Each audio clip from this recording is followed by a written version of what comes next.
अस्सलामुअलैकुम my YouTube friends, welcome back to my channel. Hope कि आप लोग बिल्कुल ठीक ठाक हैं और आप सबकी दुआ से अल्हम्दुलिल्लाह मैं भी ठीक हूँ। और अल्लाह पाक से यही दुआ है कि आप लोग हमेशा सही सलामत रहे, खुश रहे अपने अपने घरों में अपनी फैमिली के साथ। आमीन सुम्मा आमीन। नमाज़ पढ़ा कीजिएगा, नमाज हम पर फ़र्ज़ है।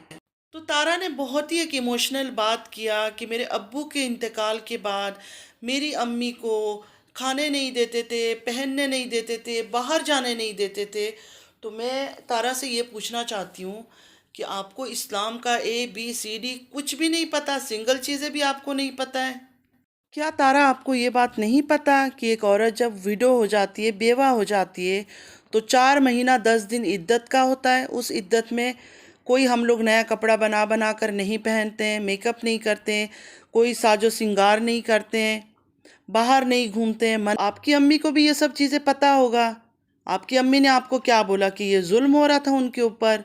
क्या आपकी अम्मी को आपके अब्बू के गुजरने के फ़ौरन बाद बाहर घूमना था, नए नए कपड़े पहनने थे, मेकअप वगैरह करना था? क्यों लगा आपकी अम्मी को कि उनके साथ जुल्म हो रहा है? ये तो हमारा इस्लाम का रूल है, ये तो हम सब फॉलो करते हैं। तो आप लोगों को वो चीज़ बर्दाश्त से बाहर हो गया। शहर में भी ये सब चीज़ें, सिटीज़ में भी ये सब चीज़ें मानी जाती है, हमारा दीन का हिस्सा है, हम फॉलो करते हैं, इसको करना पड़ता है हमें। मैंने ये बात भी सुना कि आपकी अम्मी जब बेवा हो गई थी, विडो हो गई थी, तो वो अपना बेटा जो आपका भाई है बड़ा वाला, जो आपके पास आ जाता है कुकिंग वगैरह करने के लिए, आपका घर सफाई करने के लिए, आपका घर संभालने के लिए, तो उनके पास चली गई थी। तो जुल्म कौन करता था? ससुराल में तो वो थी ही नहीं। पहले तो ससुराल में कोई था ही नहीं, मतलब कोई लेडी कोई भी नहीं थी जो उनके ऊपर जुल्म सितम करे। और वो तो चली गई थी अपने बेटे के पास। तो फिर ये सब चीज़ें कैसे हुआ, कौन जुल्म कर रहा था? तो कम से कम आधी स्टोरी बताती हो तो पूरी बता दिया करो। जब आप माँ को कंटेंट बना के ले ही आई हो तो सारी बातें क्लियर किया करो, लोगों को आधी अधूरी इन्फॉर्मेशन मत दिया करो। मुझे लगता है आपकी वजह से अभी उनकी तीसरी शादी जो है ना, वो भी ख़तरे में है। क्योंकि आप तो कंटेंट बना के ले आई हो, व्यूज़ भी शायद थोड़ी सी हासिल कर ली उस चैनल में, क्योंकि माँ के नाम पे सिंपैथी कार्ड खेल गई हो। अब हर कोई माँ के लिए तो तरस खाता ही है कि देखो इसकी माँ इतनी तकलीफ़ में थी।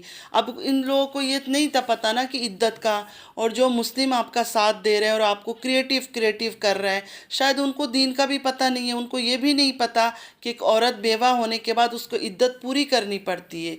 लेकिन उनको अल्लाह ज़रूर पूछेगा, जो गलत चीज़ों में भी साथ दे रहे हैं और शाबाशी दे रहे हैं सिर्फ डॉलर के लिए। कब्र में नहीं लेके जाना इन्होंने ये डॉलर्स को। मैंने आप लोगों से एक बात कहा था ना, मुझे सख्त नफरत है उन लोगों से जो दीन के नाम पे झूठ और धोखे और फरेब करते हैं। कोई नहीं पर्दा कर रही है, कोई बात नहीं, कोई ऐसी बातें नहीं कर रही है, कोई बात नहीं, लेकिन जो हदीस की बातें भी करते हैं और बेहयाई को प्रमोट करते हैं, मुझे उन लोगों से नफरत है। एक सिंगल इंसान भी इसके साथ लॉयल नहीं है, वफादार नहीं है। अगर कोई दिल से इसको चाहता, इसके साथ वफादार होता, तो इसकी गंदी हरकतों में इसको समझाते कि तुम ये गलत कर रही हो, तुम ये दीन के ख़िलाफ़ कर रही हो, तुम लोगों के दिमाग से खेल रही हो, लोगों के दिल से खेल रही हो, अच्छी बात नहीं है। लेकिन कोई आदमी भी नहीं समझाता, क्योंकि उनकी चैनल है, उनको तो अपने डॉलर बनाने से मतलब है। तो तारा से यही कहूँगी, जब बातें करती हो ना तो आधी अधूरी बातें नहीं किया करो, पूरी बातों को कंप्लीट किया करो। जब डिटेल्स दे रही हो, कितने साल पहले वो बेवा हुए थे, फिर उनकी शादी हुई, तीसरी शादी भी उनकी हो गई, लेकिन अब तुमने उसको फिर से डिस्कस का एक टॉपिक बना लिया। अगर माँ के लिए इतनी आवाज़ उठाने का शौक़ था तो तब उठाती जब तीसरी शादी पर बातें शुरू हुई थी। ये बातें तो 1 साल पहले शुरू हुई थी, जब तुम नई नई यूट्यूब में आई थी। ये शादी का ड्रामा खेल लेके कंटेंट कि कौसर से शादी कर लिया, हस्बैंड की सेकंड मैरिज, तब से लोग गंदी बातें कर रहे हैं तुम्हारे माँ के पीछे। आपने कभी आवाज़ ही नहीं उठाई, सुनती रही, किसी बात पे आवाज़ नहीं उठाया।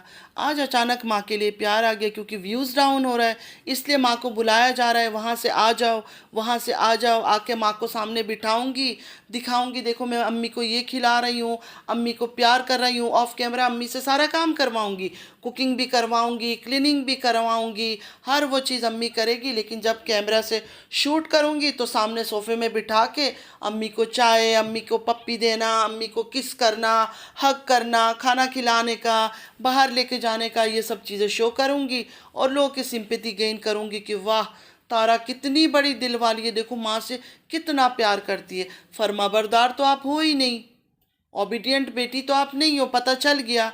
ओबीडियंट कम से कम सलमा तो है, दिखा।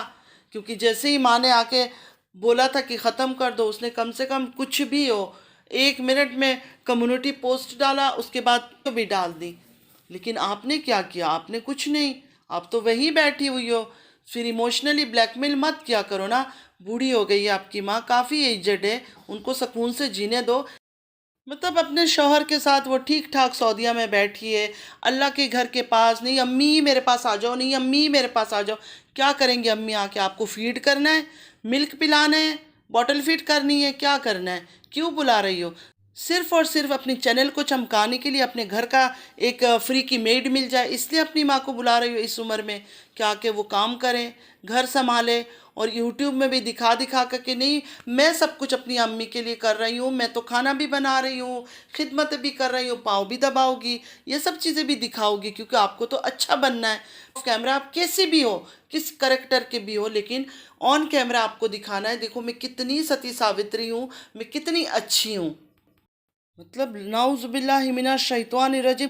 अपनी माँ को भी नहीं छोड़ा, अपनी माँ को तो बख्श दो, अपनी माँ को माफ़ कर दो। उनका गुनाह क्या है कि आपको पैदा किया है? आपको पैदा किया है, ये उनका गुनाह है। अच्छा क्या बोला तारा मैडम ने कि अम्मी की तकलीफ़ देख के हमने सोचा अम्मी का निकाह हो जाना चाहिए, हमने निकाह करा दी और फिर हमने बोला यहाँ से चली जाए। तो पाकिस्तान में कौन था? आपकी अम्मी तो आपके बड़े भाई जो आपके घर पे आके बैठे हुए उनके पास रहती थी। तो जुल्म कौन करता था? ससुराल वाले वहाँ से आके यहाँ जुल्म करते थे आपके भाई के घर में आपकी अम्मी को। बातें और एक्टिंग करती हो ना, थोड़ा सा लॉजिकल बातें किया करो, क्योंकि आपने इतनी झूठ फैला रखा है चारों तरफ से कि अब आपकी बातें सबको पता चल जाता है कि कब झूठ बोल रही हो, कब सच बोल रही हो। अपने माँ को ड्रामे का हिस्सा बनाना बंद कर दो, कंटेंट बनाना बंद कर दो, अल्लाह से डरो, खुदा का खौफ खाओ। अल्लाह की लाठी बेआवाज़ होती है। बस कर दो, और ये गेम बस कर दो, इस्लाम को बदनाम करना बहुत हो गया ये खेल। जाते जाते यही कहूँगी कि इस औरत ने अपने दम पे कुछ नहीं किया, हमेशा कौसर का सहारा लिया। अब कौसर का नहीं चल रहा है तो अपनी माँ को कंटेंट बना लिया, इसलिए अपने माँ को भी पाकिस्तान बुला रही है कि आ जाए और आने के बाद माँ से सिंपैथी हासिल कर सके और सब्सक्राइबर और व्यूज़ ले सके माँ को दिखा दिखा कर। क्योंकि सबको पता है कि एजड औरत है, बुढ़ी औरत है, सब उनकी रेस्पेक्ट करेंगे जब वो बोलेंगे मेरी बेटी ऐसी है, बेटी वैसे। का मेन मोटो यही है कि उनको लाना है और उनकी मुँह से बुलवाना है कि सितारा मेरी सबसे अच्छी बेटी है, तारा मेरी नन्ही फरिश्ता है, बहुत भोली है, बहुत दुखी है। ये सब बातें वो करवाएगी और खिदमतें भी दिखाएगी। ऑफ कैमरा जो भी हरकत करे माँ के साथ, ऑन कैमरा उसने यही दिखाना है कि देखो मैं कभी पाँव दबा रही हूँ, कभी सर दबा रही हूँ, कभी खाना खिला रही हूँ। तो इस ड्रामे के लिए माँ को बुलाया जा रहा है। चले फ्रेंड्स, बस आज के लिए इतना ही, चलती हूँ, दुआ में याद रखिएगा। अगर आप लोगों को मेरी वीडियो अच्छी लगी है तो लाइक, सब्सक्राइब और शेयर ज़रूर कीजिएगा। चैनल पे जो भी न्यू आते हैं आपसे भी रिक्वेस्ट है कि लाइक, सब्सक्राइब और शेयर ज़रूर कीजिए।